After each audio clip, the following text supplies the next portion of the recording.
Friends, ముందుగా ఇంత ఓపిక్గా ఇంత సేపు ఉన్నారంటే ఒక సమోసా మీద చాలా మెచ్చుకోవాలి.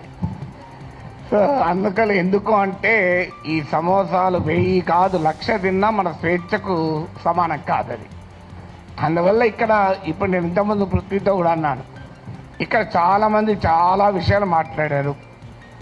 బహుశా అన్ని విషయాలతో అందరూ ఏకీభవించరు.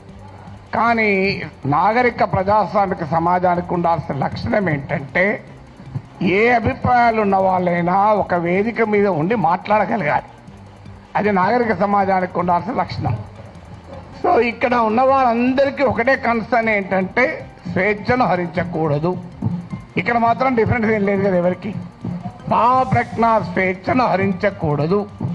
భారత రాజ్యాంగం కల్పించిన ఆర్టికల్ 19(1)(a)లో కల్పించిన భావ ప్రజ్ఞా స్వేచ్ఛను హరించకూడదు.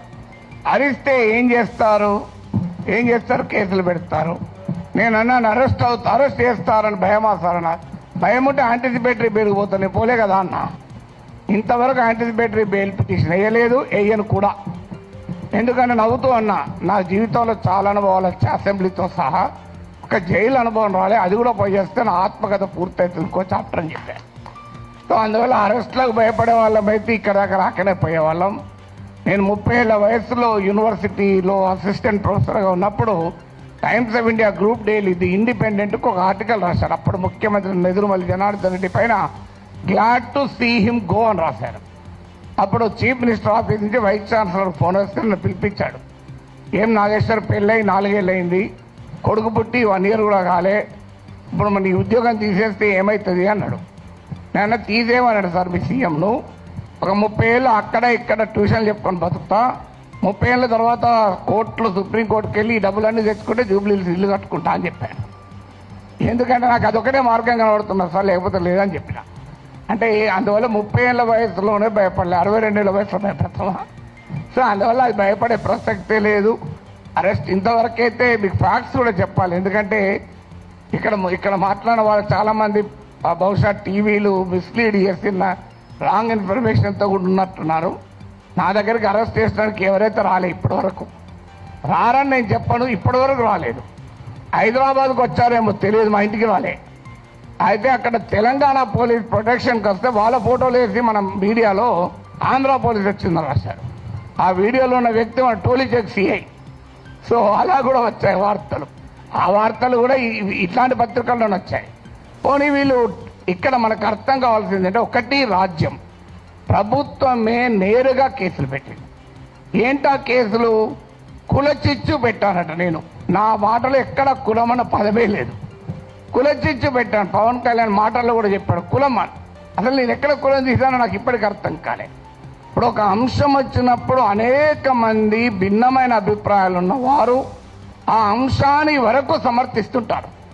అది ఏ కులం వాళ్ళైనా కావచ్చు, ఏ ప్రాంతం వాళ్ళైనా కావచ్చు, ఏ రాజకీయ భావాలు ఉన్న వాళ్ళైనా కావచ్చు. ఇప్పుడు దీన్ని మైక్ అనాలి. దీన్ని మైక్ అని ఒక కులం వాళ్ళకి చెప్తే మైకు, ఇంకో కులం వాళ్ళు చెప్తే కాదు స్టిక్ అంటారా? ఒక పార్టీ వాడికి చెప్తా మైకు, ఇంకో పార్టీ వాడికి చెప్తా బాటిల్ అంటారా? ఎవరైనా మైక్ అనాలి. సో దానికి కుమ్ముక్కైనట్టు కాదని. తర్వాత ప్రాంతం అని కూడా తీశాడు పవన్ కళ్యాణ్. ప్రాంతం అని తీస్తే ఎవరు తీశారు ప్రాంతం? నిజంగా ఇక్కడ వచ్చిన ఇన్ని సంఘాలు ఉన్నాయి, వీళ్ళు తీయలే. తెలంగాణ సంఘాలు మొదలు ప్రాంతం అనే ప్రస్తావనే తీయలే. ఆ ప్రస్తావన తీసింది కూడా ఆ 2 పార్టీల వాళ్ళే. నువ్వు తెలంగాణ వాడివి, ఆంధ్రప్రదేశ్ రాజకీయాల గురించి ఎట్లా మాట్లాడతావు? అయ్యా మరి నేను అమెరికా వాడిని, అక్కడ ఓటర్ ఆడ మాట్లాడుతున్నా కదా, ఇరాన్ పైన మాట్లాడుతున్నా, ఇరాన్ ఓటర్నా? ఇది ఎక్కడ సిద్ధాంతం అయ్యా? మీరైతే ఇక్కడ ఇల్లు కలిగి ఉంటారు, ఆస్తులు కలిగి ఉంటారు, మేము మాట్లాడకూడదంటే ఎట్లా? తెలంగాణలో ఉన్నవా పుట్టినవాడిని కనుక తెలంగాణ వాడి కనుక మాట్లాడద్దంటే ఎట్లా?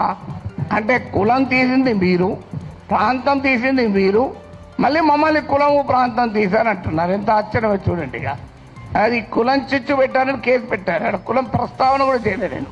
ఇంకో కేసు ఏంటిది? ఈవెన్ నోటీస్ ఇవ్వకుండా కూడా అరెస్ట్ చేస్తారు 3 ఏళ్ళు.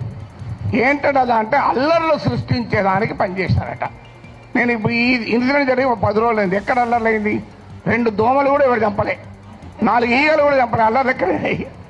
పోనీ 2 కుక్కలు కొట్లాడుకున్నాయా? అరే ఏమో ఏంది మీకు? అల్లర్లు సృష్టించారు. అదే కాదు, ప్రజా జీవితాన్ని అల్లకల్లోలం చేశారని ఒక కేసు. జోకేంద్ర వాళ్ళు పెట్టిన కేసులు మనకు నవ్వొస్తాయి. మీరు ఎంతమంది చూశారో తెలియదు నాకు ఎఫ్ఐఆర్లు. ఆ సెక్షన్ నేను చూస్తే ఆ లాలోనే ఉంది, this section is not applicable for words అన్నాడు. మరి నేను వర్డ్స్ కాకపోతే ఏం మాట్లాడినా బాంబులు వేసినా. ఇంకో దగ్గర this section is not applicable to the statements అన్నారు. మరి నేను మాట్లాడేది వర్డ్ స్టేట్మెంటే కదా. అంటే అప్లికేబుల్ కాదని చట్టంలో ఉన్న కేసు పెట్టారు. ఇక చూడండి, ఇక్కడ మనకు అర్థం కావాల్సింది అంటే చాలా మంది మిత్రులు మాట్లాడారు, నేను మాట్లాడిన అంశం అసలు ఇష్యూనే కాదు, అది ఇష్యూనే కాదు. నన్ను కులం అన్నారు. ఇప్పుడు ఇంతకుముందు విమలక్క గారు చెప్పారు, నేను ఏ కులంలో పుట్టాలనే హక్కు నాకుంటే, అది అవకాశం నాకుంటే అది నేను డిసైడ్ చేసుకుంటుండే. ఎక్కడో చూడ పుట్టిన తర్వాత ఎక్కడున్నావు అనేది పాయింట్ కదా.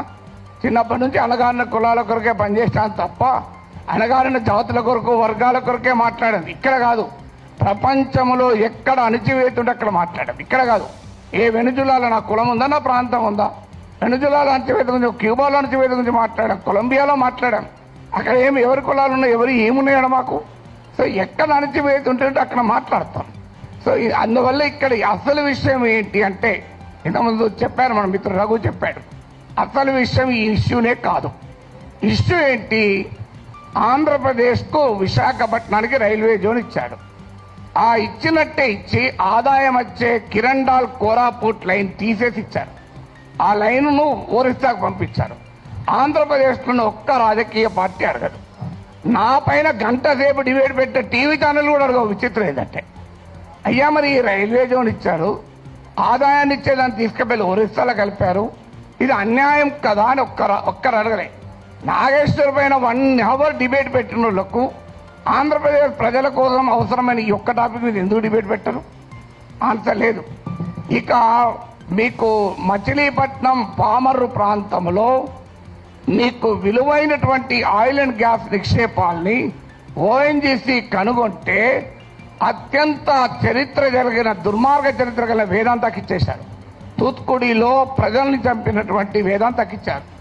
ఇది ఆంధ్రప్రదేశ్లో ఏ ప్రధాన పార్టీలు రెండూ అడగలే. ఇక్కడ నా పైన డిబేట్ పెట్టిన టీవీ వాళ్ళు అడగలే. విచిత్రం ఏంటంటే, కానీ నేను అడిగాను, అది కోపం ఏంటంటే ఇలాంటి ఉదాహరణ 100 చెప్పగలుగుతాను.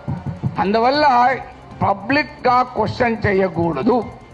అందువల్ల ఒక్కసారి బెదిరిస్తే దాన్ని డాక్ట్రిన్ ఆఫ్ చిల్లింగ్ ఎఫెక్ట్ అంటారు. అంటే ఒక బెదిరిస్తే వీడు నోరు విప్పడని. కానీ గుర్తుపెట్టుకోవాలి, ఎంత బెదిరిస్తే అంత బిగ్గరగా అడుగుతాం, పని కట్టుకొని కూడా అడుగుతాం. అదే నేను అన్నది. అదే అని యుద్ధం మీరు మొదలు పెట్టారు, నేను ముగిస్తాను అన్నారు. మళ్ళీ దాన్ని పెట్టుకొని యుద్ధం చేస్తావట అంటారు. అయ్యా నేను ఏమన్నా అందులో క్లియర్గా నా ప్రజా సమస్యల పైన అన్నా. అంటే ఇప్పుడు ఇంకా దానిపైన కేసు పెట్టలేదు. బహుశా ఎఫ్ఐఆర్ ఛార్జ్ షీట్లు యాడ్ చేస్తారో తెలియదు.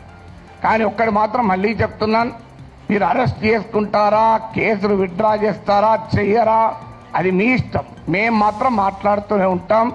We will die but we will not give up our right to free speech అన్నది మా మాట. చావనన్నా చేస్తాం కానీ మాట్లాడే హక్కును వదులుకోము. మీకే అణిచివేత వేసినా దానికి మేము సిద్ధం, సంతోషం. మీరు వస్తారంటే చెప్పండి, టైము ప్లేస్ కూడా చెప్పండి, ఆడికి వస్తా, కావాలంటే అరెస్ట్ చేసుకోండి. Thank you very much. Telangana ఉద్యమంలో స్లోగన్ ఉండే